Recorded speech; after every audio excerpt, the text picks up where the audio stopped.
Soy la doctora Gabriela Rocha. Bienvenidos a un episodio más de Disecando la Medicina. El día de hoy hablaremos de peelings. Es un tema muy extenso y en lo personal me gusta mucho. La aplicación de un peeling creo que es de los procedimientos que más miedo nos causa a los médicos y a los pacientes. Es importante saber explicar en qué consiste la aplicación de un peeling, qué tipo de ácido se colocará, qué efectos son los esperados, los cuidados posteriores que el paciente debe tener, qué pasará en el proceso de recuperación y como médicos es de suma importancia que conozcamos a fondo el o los ácidos que vayamos a utilizar, su farmacología, las lesiones que podemos provocar, si es necesario utilizar un pre-peeling, si se neutraliza o no, etc. No nada más se trata de aplicar un ácido por aplicarlo, porque los efectos adversos son muy traumáticos para el paciente. Estos pueden ir desde una hiperpigmentación hasta una cicatriz retráctil. Por tal motivo, es imprescindible saber y conocer con qué tipo de ácido vamos a trabajar.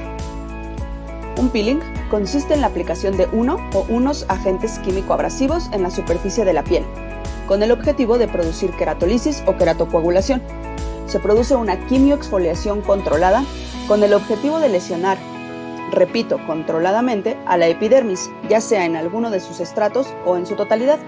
Y también es posible lesionar la dermis, provocando como resultado una epidermólisis, una regeneración y una remodelación de la dermis y o epidermis, dando el resultado visible de una mejoría en la apariencia y la textura de la piel. ¿Qué patologías podemos tratar con un peeling? Un montón. Acné, queratosis, melasma, algunas cicatrices, rejuvenecimientos, deshidratación, hiperpigmentaciones, etc. Los peelings, como pueden ver, nos funcionan para tratar infinidad de patologías. El secreto es saber utilizar los diferentes tipos de ácidos que se encuentran en el mercado. Los peelings los podemos clasificar en muy superficiales, medios y profundos, de acuerdo a su penetración en la piel. Esto está determinado por su concentración, pH y tipo de ácido. La localización topográfica, integridad epidérmica, densidad estructural, adelgazamiento de la piel, grado de seborrea, técnica de aplicación, si hay oclusión o no, capas aplicadas o tiempo de contacto del ácido sobre la piel, son también factores que van a influir en la profundidad a la que se pueda llegar. Por todo esto, es importante realizar un buen diagnóstico y saber en qué estratos se encuentran las lesiones que vayamos a tratar, para tener en mente la profundidad a la que queremos llegar, y así tener una buena elección del ácido o los ácidos que aplicaremos. Los peelings superficiales causan disminución de la adhesión de los corneocitos, epidermólisis y aumentan la producción de colágeno, dando como resultado el adelgazamiento del estrato córneo, aumento del grosor epidérmico y una mejoría en la distribución melánica. Este tipo de peelings son perfectos para cualquier fototipo. Pueden ser utilizados también en otras áreas del cuerpo. Algunos ácidos superficiales son el ácido salicílico entre el 10 al 30%, el ácido glicólico del 20 al 50%, solución de Jessner, TCA al 20%, ajas, beta-hidroxiácidos, ácido pirúvico, resorcinol, entre otros. Los peelings medios penetran en la dermis papilar hasta la parte superficial de la dermis reticular, a una profundidad más o menos de 400 micrómetros. Causan una extensa precipitación proteica. Como resultado de esto, existe necrosis coagulativa de las células de estos estratos, produciendo edema y homogenización de la dermis papilar. El paciente va a presentar descamación. Es importante que esto se lo aclaremos a los pacientes porque muchas veces hay algunos pacientes que no se quieren descamar. Algunos peelings medios son TCA al 35 o al 50%, ácido glicólico al 70% y solución de Jessner. Los peelings profundos penetran en la dermis reticular media a una profundidad aproximadamente de 600 micrómetros. Estos desnaturalizan la queratina epidérmica y las proteínas dérmicas, causando completa epidermólisis y lesiones a nivel de dermis media. Usualmente solo es necesario una sola sesión de este tipo de ácidos. Primero, el paciente va a experimentar una inflamación, posteriormente una coagulación y termina con una reepitelización de la zona en donde se haya aplicado. Algunos ejemplos de estos ácidos son el TCA por arriba del 50% y el fenol con la fórmula de Baker y Gordon. Estos peelings profundos no los podemos utilizar en consultorio o no es lo ideal. Hay que tenerles mucho respeto. Si se van a utilizar, utilizarlos con mucho cuidado, porque las lesiones que provocan son bastante severas. Normalmente se colocan en quirófano porque es necesario que el paciente esté en completa sedación. En cuanto a la técnica de aplicación, la podemos realizar con cotonetes, pinceles, brochas, gasas, algodón, espátulas e incluso algunos peelings se pueden aplicar con la mano enguantada. Esto depende mucho de la composición del peeling, es decir, si el peeling es líquido, es gelificado o si es algún tipo crema o mascarilla. ¿Cuáles van a ser las indicaciones para la aplicación de un peeling? Bueno, como lo comenté al inicio del episodio, hay infinidad de indicaciones. Poros dilatados, fotoenvejecimiento, rítides finas superficiales, cicatrices postacnéicas, queratosis actínicas o seborreicas, hiperplasia sebosa, acné vulgar, acné comedogénico, pseudofoliculitis de la barba, discromías, léntigos, efélides. Aquí efélides lo voy a poner un poco en interrogación. Sabemos que esto es un acúmulo de melanina y las podemos aclarar, pero al igual que cualquier hiperpigmentación, en cuanto el paciente se exponga a luz solar o radiación ultravioleta, estas lesiones se pueden oscurecer. También nos funcionan muy bien para melasma y para hiperpigmentaciones postinflamatorias. Otra indicación de los peelings que a muchos pacientes les gusta es la hidratación. Muchas veces no es necesario tener alguna de las lesiones mencionadas para ser candidatos a un peeling.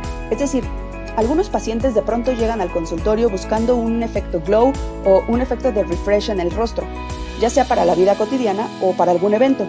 Este tipo de peelings con efecto glow o refresh son muy superficiales, por lo tanto no van a causar epidermólisis, el paciente no presenta descamación y el efecto visual que le dan a la piel es excelente, a los pacientes les encanta. ¿Cuáles son las contraindicaciones? Existen absolutas y relativas. Las absolutas van a ser infecciones activas, ya sean bacterianas, virales o micóticas, antecedentes alérgicos al ácido que vamos a aplicar o a cualquiera de los componentes del peeling, que el paciente esté bajo tratamiento con isotretinoína, que presente heridas abiertas en la zona en donde vamos a aplicar el peeling y obviamente pacientes en embarazo o en lactancia, pues por supuesto que no. Y las indicaciones relativas pueden ser una dermatosis inflamatoria y una cirugía de rejuvenecimiento facial reciente. Entonces, parte crucial del efecto de los peelings es, además de la aplicación en el consultorio, el apoyo en casa que le mandemos al paciente, así como los cuidados que estos tengan.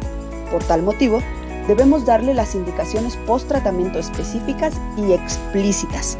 De ser posible, darles las indicaciones y cuidados post-tratamiento por escrito y que el paciente nos firme de enterado.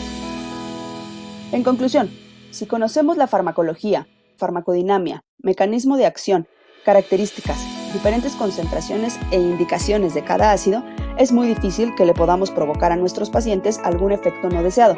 Además, si reeducamos a nuestros pacientes con su rutina de skincare y principalmente con el uso de fotoprotección, esto disminuye la posibilidad de que el paciente presente complicaciones y sobre todo, recuerden, no existen recetas de cocina, debemos diagnosticar para poder actuar. Ahora, vamos a revisar el artículo de la semana. Se llama Clinical and Ultrastructural Evaluation of the Effect of Fractional CO2 Laser on Facial Melasma. Es del Dr. Senab y del Dr. Abdelnabi y colaboradores. Este artículo habla de los efectos ablativos del láser fraccionado CO2 en pacientes con melasma. Se les tomaron biopsias a los pacientes estudiados y se observaron bajo el microscopio electrónico. Se encontró una disminución importante en la escala de Massey. Chéquenlo, es una muy buena alternativa. Antes de terminar, me gustaría compartirles algunas preguntas de la audiencia. La doctora Jaramillo pregunta: dentro de las complicaciones de mesoterapia, ¿es posible que puedan quedar micronódulos palpables y no visibles, sobre todo con silicio? No, doctora, no es posible. Recordemos que todos los productos para mesoterapia deben de ser líquidos. Esto es justamente para evitar complicaciones de este tipo. Si el producto se coloca superficialmente, puede quedar una pápula, pero esta pápula, si el producto es líquido, va a desaparecer en cuestión de minutos. La doctora García me pregunta, ¿cuál es la mejor técnica de aplicación para la mesoterapia? Esto depende de la patología a tratar, doctora. Depende de la o las estructuras que se quieran estimular o revitalizar. Dependiendo de esto y de acuerdo a la profundidad en la que estemos localizados, es la elección de la técnica. Y por último, el doctor Martínez pregunta, ¿se pueden utilizar hilos PDO para una redensificación facial? Claro que sí, doctor. Estos productos redensifican la dermis de forma espectacular, así es que sí, por supuesto que los puede utilizar. Muchas gracias por sus preguntas, espero haber despejado sus dudas. Y bueno, hemos llegado así al final de este episodio. Me despido no sin antes recordarles mis redes sociales. Facebook, DRA Gabriela, Instagram, DRA Rocha, Twitter, G-Rocha-N. Suscríbanse también a este canal, ya saben, denle click a la campanita, like, comenten, etcétera, etcétera. Y recuerden también que a la par de los episodios en el canal, está el podcast disponible en Spotify, Google Podcast, Apple Podcast y Anchor FM. Déjenme dudas y comentarios. Y también déjenme saber de qué tema les gustaría que platicáramos. Por cierto, doctora Nava, no se me olvide el tema que me sugirió, ya lo estoy preparando. Muchas gracias a todos por escucharme. Soy la doctora Gabriela Rocha y esto fue Disecando la Medicina. Bye.